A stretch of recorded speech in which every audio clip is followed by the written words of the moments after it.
Bab 063. Melihat wanita itu mulai tenang, Chelsea kembali menegapkan posisinya, berbalik ke belakang melihat hakim yang hanya bisa mematung sejak tadi. Silakan dilanjutkan, Pak. 106.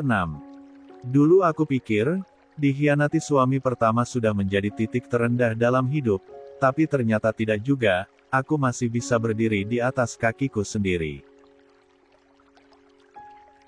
Lalu, aku pikir titik terendahku adalah saat kehilangan orang-orang yang aku hormati, tapi ternyata ikhlas dan kesabaran masih bisa jadi penawarnya.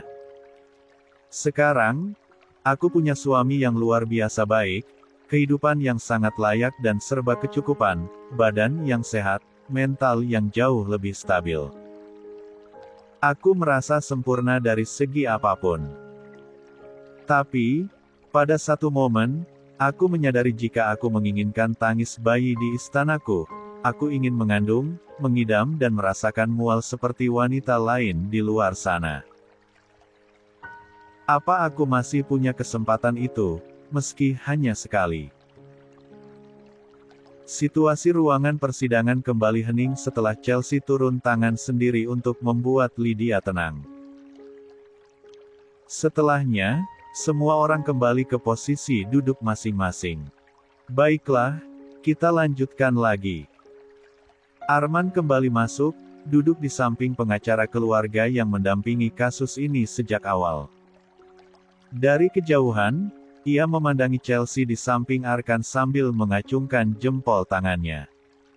Setelah mempertimbangkan bukti-bukti dan keterangan para saksi, majelis hakim memutuskan bahwa saudari Lydia dijatuhi hukuman penjara seumur hidup. Palu hakim ditekuk, sebagai pengesahan vonis yang baru saja dibacakan. Situasi yang sempat hening beberapa saat, kembali diwarnai isak tangis dari Mama Lydia.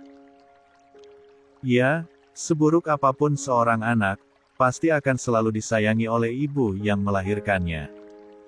Entah sudah pasrah atau mati rasa, Lydia hanya berdecak dengan mata berkaca-kaca. Ia menoleh memandangi Arman dengan ekspresi pilu. Bahkan di detik-detik terakhir seperti ini, ia masih berharap pria itu akan mengucapkan cinta kepadanya, meski hanya sekali. Berbanding terbalik dengan Lydia, Arman malah menatapnya penuh kebencian. Seolah hukuman ini tidak sebanding dengan apa yang telah Lydia renggut dari hidupnya. Ini tidak mungkin, wanita parubaya itu berdiri, menghampiri Chelsea di samping Arkan, mencengkram kedua sisi bahu Chelsea dengan kuat. Tega kamu. Sebagai sesama wanita, kenapa kamu membuat putri saya kehilangan masa depan? Dari depan, Arman berlari menghampiri istrinya. Menepis tangan wanita parubaya itu dan segera membawa Chelsea berlindung di belakang punggungnya. Jangan pernah sentuh istri saya. Istrimu itu tidak punya hati. Sentaknya dengan kesal. Dia juga perempuan, dan suatu saat akan menjadi ibu tapi dia sama sekali tidak punya rasa empati. Ibu kamu pasti wanita murahan, sama seperti kamu. Tadinya, Chelsea hanya ingin diam dan membiarkan wanita parubaya itu meluapkan emosinya. Tapi, ucapan terakhir yang ia dengar membuat nuraninya tersentak. 107. Hati-hati ya kalau ngomong. Seru Chelsea, tidak terima. Sudah, sah. Tidak ada gunanya meladeni orang yang tidak sadar diri. Lebih baik kita keluar sekarang. Diraihnya tangan sang istri dan ditarik keluar dari ruang persidangan. Sedangkan Arkan dan Rusdi yang masih mengamankan situasi. Padahal, baru kasus Lydia yang selesai tapi keluar Irjen Setiawan sudah mengamuk sejadi-jadinya. Belum lagi minggu depan, kasus suap paman Lydia juga akan memasuki babak baru. Sesampainya di pelantaran depan, Arman menghentikan langkah sembari melepaskan genggaman tangannya dari Chelsea. Kamu tunggu di sini sebentar. Mas, ambil mobil di parkiran. Jangan masuk lagi, oke? Iya, jawabnya dengan malas, karena terlanjur bad mood karena ucapan Mama Lydia yang merendahkan ibunya. Setelah kepergian Arman, Chelsea memilih duduk di kursi tunggu yang terletak di beranda depan kantornya pengadilan. Di sana, ia kembali tertegun, memandangi para pedagang mainan dan es krim yang begitu ramai dengan pelanggan kecilnya. Ya, pemandangan yang sangat sederhana, tapi Chelsea tidak bisa merasakannya sekarang. Ibu. Perhatian Chelsea tiba-tiba teralihkan, saat seorang bocah laki-laki berusia sekitar 3 tahunan, tiba-tiba datang sambil mengulurkan kedua mata, seolah minta digendong. Ia yang tak punya keahlian mengurus anak, sontak kelabakan sendiri. Waduh, Dek. Ibunya, mana? Hiks, Ibu. Ia terus mengangkat kedua tangannya di hadapan Chelsea. Meski ragu, Chelsea akhirnya memutuskan untuk membawa bocah kecil itu ke atas pangkuannya. Sudah sayang, jangan nangis, kita cari ibunya ya. Baru saja hendak berdiri, bocah kecil itu bergelayut manja, pipi lalu menyadarkan kepala di bahu Chelsea. Ibu, I love you. Sejenak, Chelsea malah mematung dengan ekspresi tak biasa. Ya, ia merasakan nyaman yang tidak pernah ia temui, bahkan pada diri suaminya. Apalagi saat merasakan harum minyak telon dan aroma bedak bayi pada teh asteris buh mungil itu. Zayan, ya ampun. Situasi yang sempat membelenggu Chelsea seketika buyar begitu saja saat ia mendengar suara ibu-ibu dari sisi kirinya. Aduh, maaf ya, Mbak. Jadi ngerepotin. Oh nggak apa-apa, Bu. Perlahan, Chelsea menurunkan bocah itu dari gendongannya dan langsung ditarik oleh wanita di hadapannya. Tadi, dia lari ke saya sambil manggil ibu. Astaga, maaf ya Mbak. Mungkin karena warna gamis kita sama, jadi dia pikir Anda ini ibunya. Kalau begitu, kami permisi ya, maaf sekali lagi. Iya, nggak apa-apa, Bu. Pandangan Chelsea terus mengikuti langkah ibu dan anak itu, yang semakin jauh darinya. Ternyata seenak itu dipanggil, Ibu. Seperti ada manis-manisnya, mana gemoy banget ya Allah. Sayang. Chelsea sampai terperanjat kaget saat Arman tiba-tiba menepuk pundaknya dari belakang. Sambil mengatur napas, ia berbalik badan, menghadap Arman. Aku sampai kaget. Kebiasaan nepuknya kenceng. 108. Banget, Mas. Masa sih? Arman melihat telapak tangannya sendiri sambil menaikkan bahu. Tahu ah. Ayo, kita pulang. Kamu harus istirahat, besok mau menerima penghargaan dari Kapolres. Sampai lupa, ya sudah ayo pulang. Chelsea menarik tangan suaminya, mendekati badan mobil. Rasanya ia ingin segera pergi dari sana, agar tidak terus terhipnotis melihat bocil-bocil lucu itu. Sekitar setengah jam perjalanan, akhirnya mereka sampai di rumah dan di luar dugaan ternyata mobil yang dikendarai Pak Kusnadi sudah di depan teras dan ada mobil Bu Nera juga. Ada apa ya, Mas? Kita cek ke dalam. Arman melangkah cepat mendahului Chelsea. Entah mengapa ia merasa ada yang tidak beres karena tiba-tiba Bu Nera datang ke rumah itu, sebelum jadwal pembacaan surat wasiat Oma Lusita. Firasat Arman seolah langsung terbukti, ketika dari jarak beberapa meter, ia melihat Bu Nera sedang memukul Rania dengan sapu. Sedangkan Pak Kusnadi dan Bibi hanya bersimpuh memohon sambil terisak-isak. "Tante." Suara bariton di ujung pintu, membuat Bu Nera segera mengakhiri perbuatannya. Sapu tadi dilemparkan ke sembarang arah. Ia seolah tidak menyangka, Arman pulang secepat ini. Astagfirullah. Kedua tangan Chelsea bergetar saat ia bersimpuh di samping Rania yang sedang meringkuk di lantai ruangan. Beberapa bagian tubuhnya memar, kebiruan. "Apa yang sudah Tante lakukan?" hardik Arman dengan kesal. Kemudian menjelaskan kepada Pak Kus dan Bibi. "Berdiri, Pak Bi. Jangan merendahkan diri seperti ini." Masih sambil menyeka air matanya, Pak Kusnaidi beringsut mendekati Rania yang begitu lemas dan pucat. "Dia ini." Jadi telunjuknya mengarah tepat ke arah gadis muda itu. "Mencuri kalung turun-temurun dari mama tante. Kalung itu hanya boleh dimiliki oleh calon menantu kami. Saran dari tante, lebih baik kamu buang Rania ke pinggir jalan, biar dia main sama tikus-tikus gat." Dahi Chelsea mengerut, hingga alisnya saling tertaut saat merasa begitu marah mendengar ucapan Bu Nera. "Mulut apa tong sampah sih, Tante? Chelsea, kamu jangan coba-coba bela dia.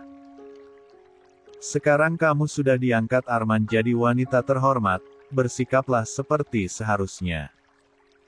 Tante tidak punya urusan sama kamu. Nggak bisa gitu.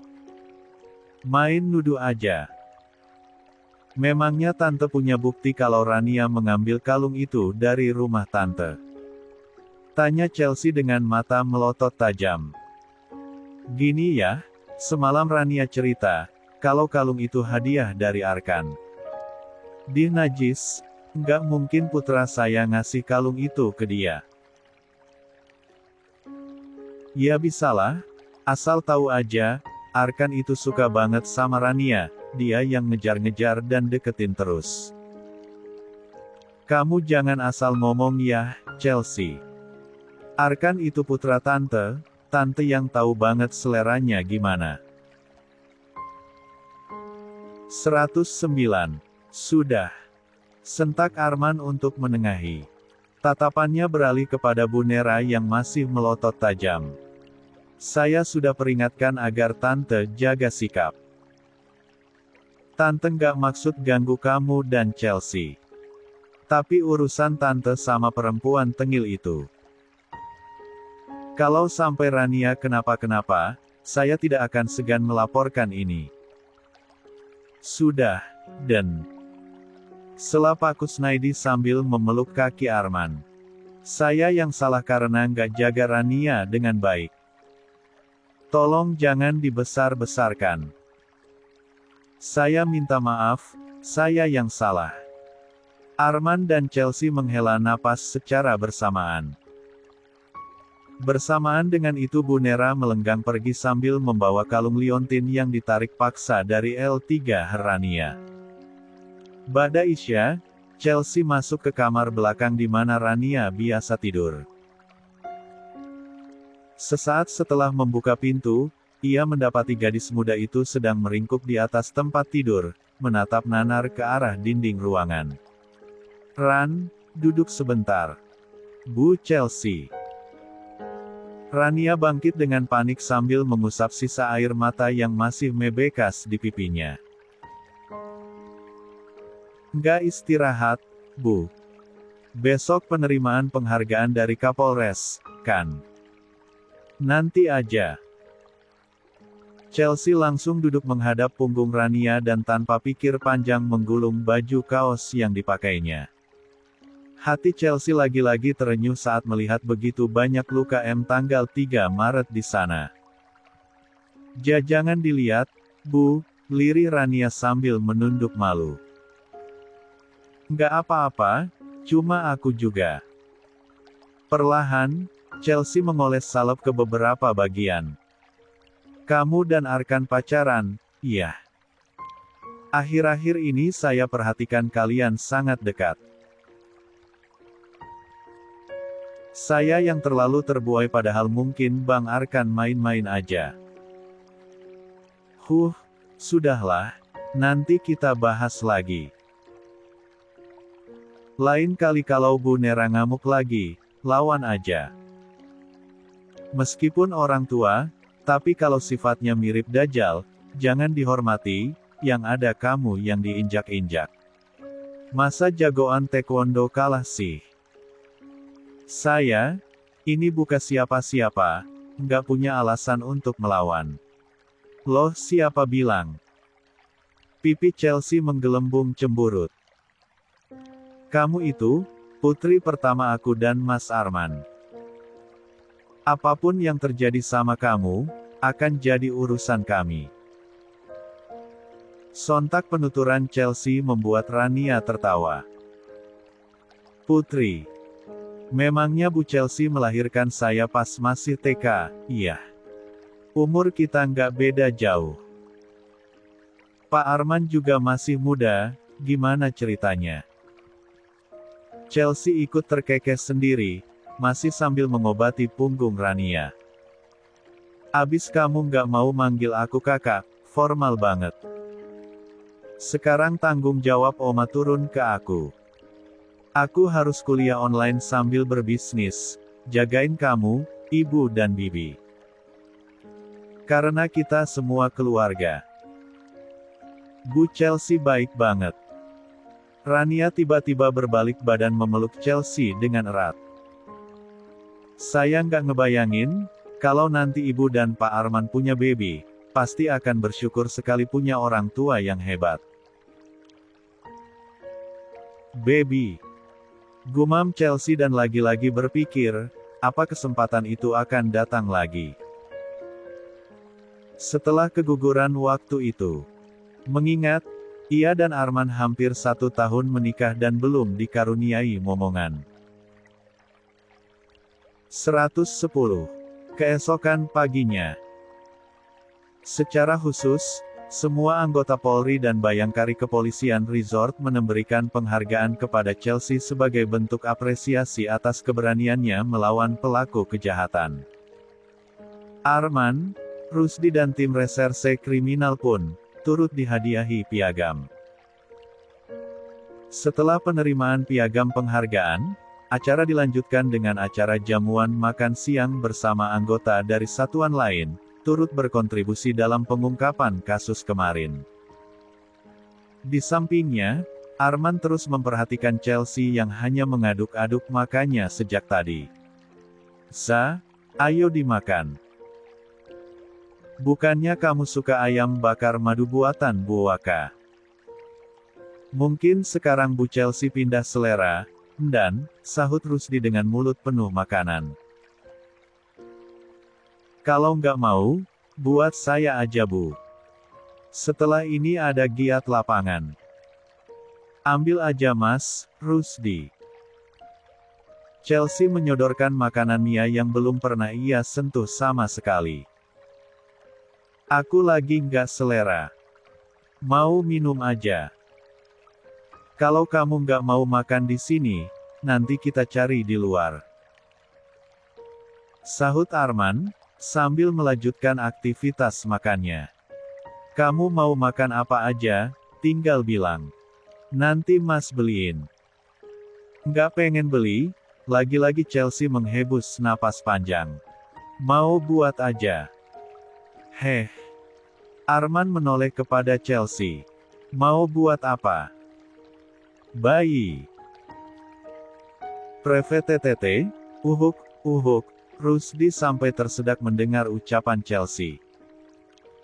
Sedangkan Arman langsung membeku dengan mulut menggelembung penuh makanan. 111. Aku belajar dari lukaku dan enggan untuk mengulanginya lagi. Meski terbilang kasar dan tak beretika, aku memilih melawan masalah yang ada dengan caraku sendiri, karena begitulah hukum alam bekerja. Chelsea. Bye-bye. Sontak Arman menoleh kanan-kiri, dan akhirnya bernapas lega, karena sepertinya hanya ia dan Rusdi yang mendengar ucapan Chelsea.